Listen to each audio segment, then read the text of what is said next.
Okay, so in the last video, I had gotten the cloth and the animations to a decent spot, but I wasn't totally happy with how the cloth was looking. If you remember, whenever I would try to jump, the cloth would look like it kind of hit a wall. I played with some settings and kind of found the things I needed to change. So I went back from mass mode. I had it set to uniform. I went back to density. And if you go over density, you'll see a couple material types here. So I set it to 0.1 to kind of look something more like silk. And then the main thing that really changed it for me was the local damping coefficient. I had this set to 0.1. I dropped it down to 0.01, and that kind of got rid of that wall that I was hitting.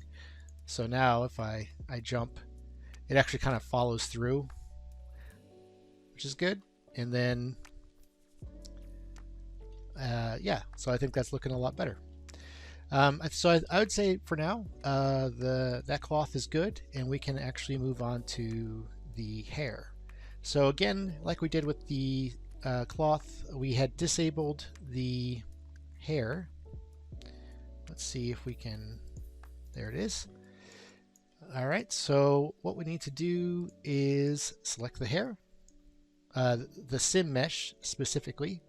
So make sure you have that one selected, and we're going to right click and do create clothing data from section, and we'll do sknight hair, remove from mesh, and no physics asset because we'll create a new one. Now with the actual hair mesh selected, we can do apply clothing data and choose the hair. And if we do activate cloth paint and go into the hair, we can at least get some weighting here happening. So again, max distance is 100, and that might be quite a bit for the hair. So we could drop this down to say something more like maybe 30, and set the paint value to 30. And that way our 100% is 30 centimeters max distance, and our white, solid white here represents that that 30 centimeters. Let's see, maybe we can. I kind of want to just see the thing that we're painting. Maybe I can isolate. There we go. Because I want to get into these little spots, these little bangs down here. And we're not going to go all the way up the head because we don't want it to sim off of her skull. So now we can go into smooth and just smooth this out. We'll probably want to reduce this a little bit, but let's see. And we can unhide the rest. So you can see we're clipping into the skull here. So let's go back and activate. And we're going to set our tool to brush, paint value to 0, and then we'll just go, I'm also going to adjust the radius, and then just go in here.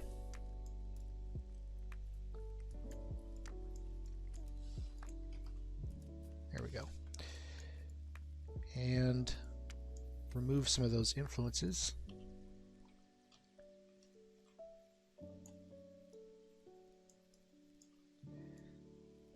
And we're probably going to want to remove, you can kind of see the ear is like right here.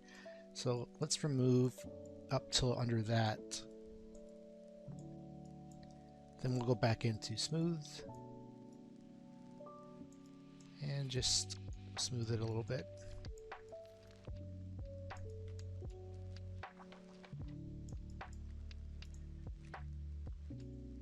Cool. So now it's not clipping into the head, but it is clipping into the rest of the body. Just before we do the physics asset, let's just see how things are looking. So yeah, we're going to want to obviously fix the body, but you can kind of see it's you know, just the motion of it is actually not too bad. All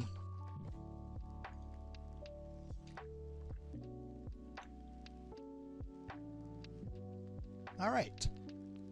So let's go ahead and create a physics asset now. First I'm going to save, and we're going to create a physics asset and not assign it. And we'll go ahead and hit create asset. And let's go ahead and rename it. This will be the SK Knights hair collision. And while I'm here, I'll rename the old one as well to skirt collisions. That way we know which one is for what. And like we've done in the past on the skirt, we'll go in here and right click on the pelvis and do delete all bodies below. Show all bones in this menu here, and then we can start adding some new collision shapes. And I'm going to be focusing on the spine, the shoulders, and the neck and head for the most part. So I'll start with the spine 3 since that's the closest and the biggest mass here. So let's add a tapered capsule collision for cloth and get this sized up and placed.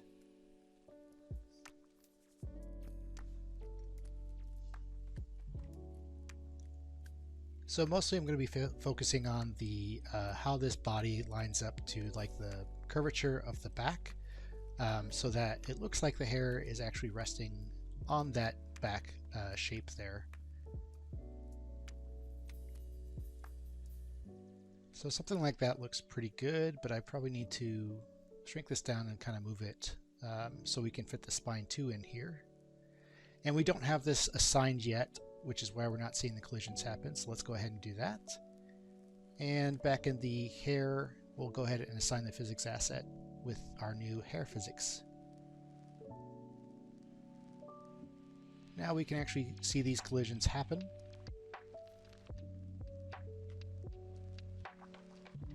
So I want to tweak this just a little bit so that we don't get any clipping. And then now we can move on to actually creating the body for spine 2. And that will give us coverage on the rest of the back there.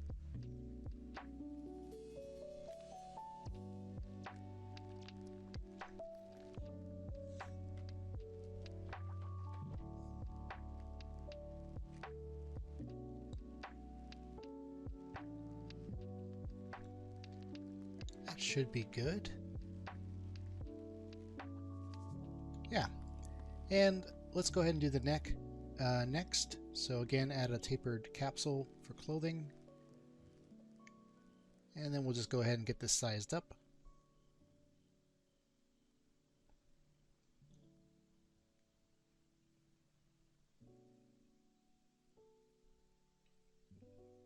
It's kind of hard to see where the neck actually is. Oh, you can kind of clip into the model and see it that way. That's handy.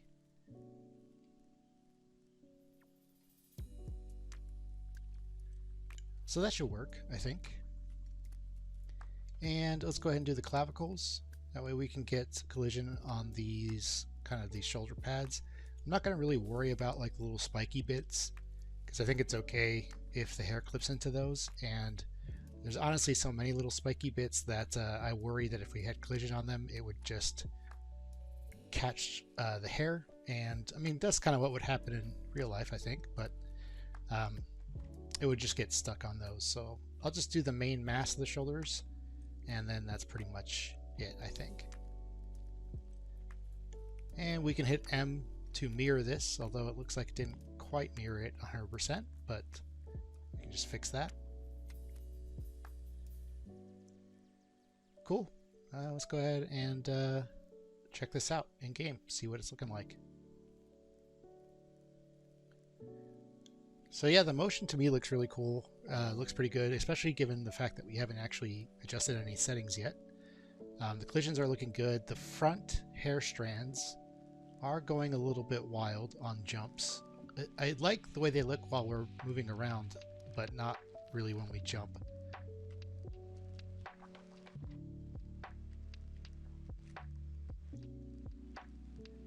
The other thing here is with these hair strands, they do kind of come out in front. So we should probably make this spine 3 shape actually follow the form of the front of the spine as well as the back. That way, if they do come out in front, they're not just going to get stuck on that thing and float. So something like that is a little bit better. Doesn't have to be exact.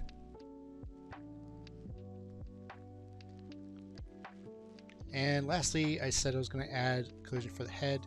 And the reason I'm doing this is more for actually the face, to make sure that hair doesn't go inside of the face. So I'm mostly going to focus this collision shape towards the front of the head, on the skull where the face is. It's kind of hard to see.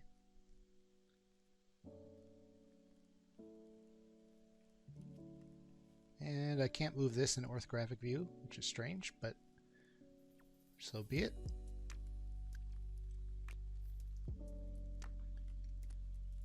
Cool. I think that is a good starting point, and let's take a look.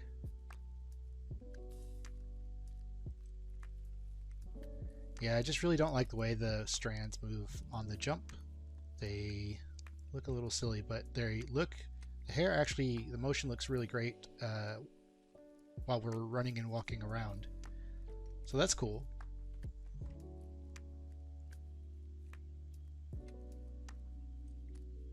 And it does look cool there. It just, when it jumps, I don't know. I don't really like what it's doing.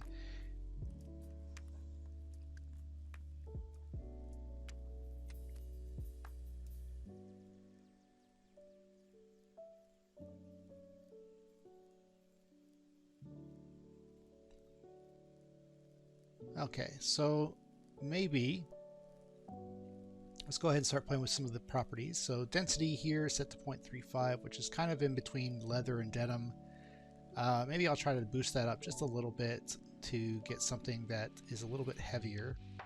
And I'm just going to change that one setting and then test, because if you change a bunch of settings at once, unless you really know what they all do, you can kind of get in a situation where you're not sure what actually is having an effect and what's not having an effect. So that really didn't do much for the front strands, but otherwise, yeah, I don't really like what the back's doing now on the jump either, but it does have a little bit more weight to it, which is nice. So I think what we're going to want to do actually is, rather than try to mess with the settings for those front strands, let's actually just go into the max distances mask and just kind of reduce how far those strands can travel. So right now they're traveling about 30 centimeters away from the head. So let's set this back to 30. And then I think we could maybe try like 10, so like a third of that, and paint that so that they're just not allowed to move as much. And maybe that will do the trick.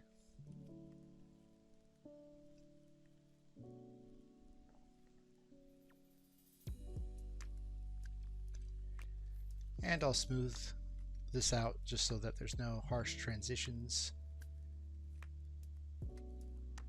And we can turn on clothing, and then somewhere in here there's a max distances. There it is.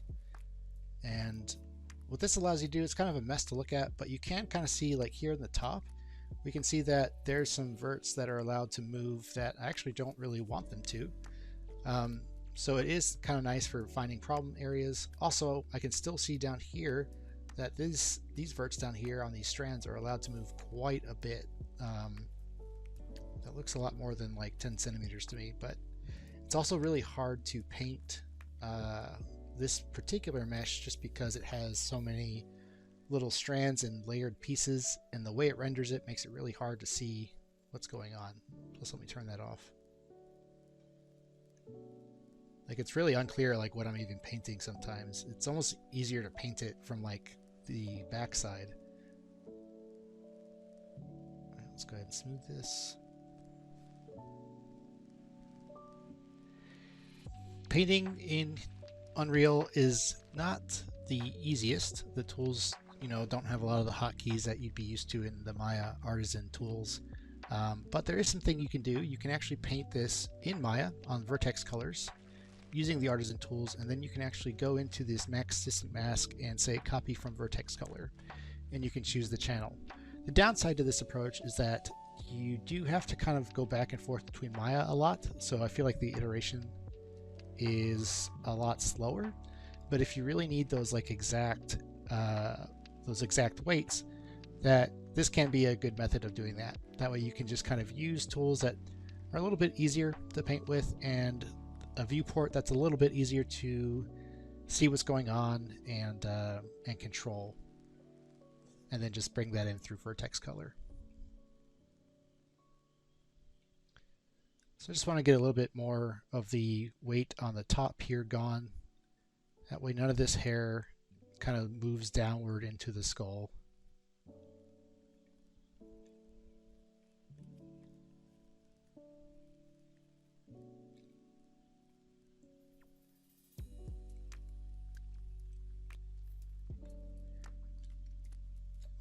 So we're getting some clipping here where the strands of hair are attaching onto different elements of the sim mesh and then kind of being influenced differently.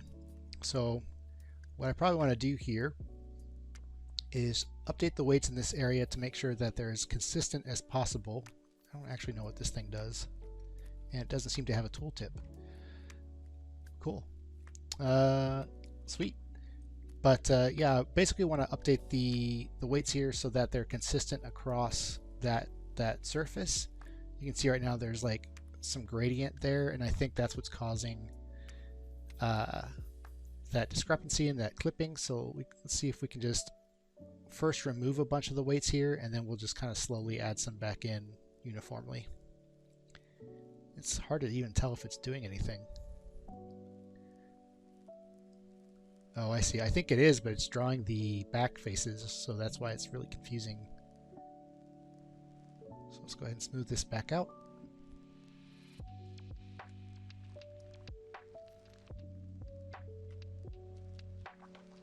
Yeah, it actually is easier to paint like from the inside of the mesh like this. It's easier to see what's going on. So yeah, took a little bit too much weight off that area now, so we're kind of collapsing in the hair. So I need to remove some of the weight from that back upper area right here. Let me go back inside the mesh, it's just easier to see. Yeah. Don't want any of that stuff moving, because that's just gonna immediately make the head look weird. And let's smooth this back out again.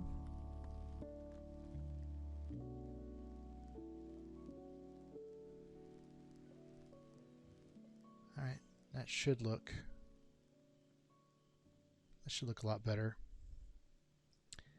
Sweet. So we're not getting as much clipping here. I think the clipping we are getting is serviceable, and we're not losing any volume. So yeah, let's give this a look in game and see what's what. So the front strands are definitely moving a whole lot less, which is good, but they're not moving. They're still getting some movement on the walks and runs, so that's good. That's kind of weird though. The hair is getting caught on the shoulder there. Yeah, right there. So again, this is probably an artifact of two strands on the sim mesh and the render mesh not knowing which one to grab onto, so it's grabbing onto one that it shouldn't, which is causing it to stretch. So what we can do here, yeah, probably nothing in the physics, but I think what we can do in the weighting of that mask is just, again, make sure that there's consistency in between those strands, and that way they don't pull apart from each other. And in this case, I'm actually trying to do my best to make the sim mesh that I kind of made work. But in reality, if this was like a production task, I would definitely try out different sim meshes, because the sim mesh itself can make a huge difference in how the simulation works. I think for the most part, this one's actually doing pretty good considering the effort that was put into making it. But these separate strands are actually causing a little bit of a issue, and with things like grabbing onto the wrong strand and stretching them out. So I think we can probably get it to be in a good enough spot for this. Yeah, let's take a look.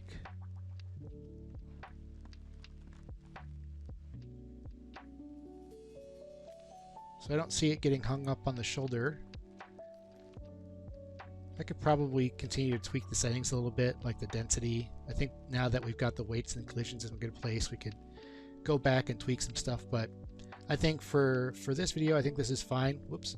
And what we can do in the next few is deal with the hip pads there. The hip armor is clipping into the cloth, so we can fix that. Get some dynamic motion on that. Maybe get some dynamic motion on the shoulder pads, just like a small amount of motion on there, just to give it some weight. And yeah, I think that might be actually it. So I think that's it for this one. I'll see you in the next.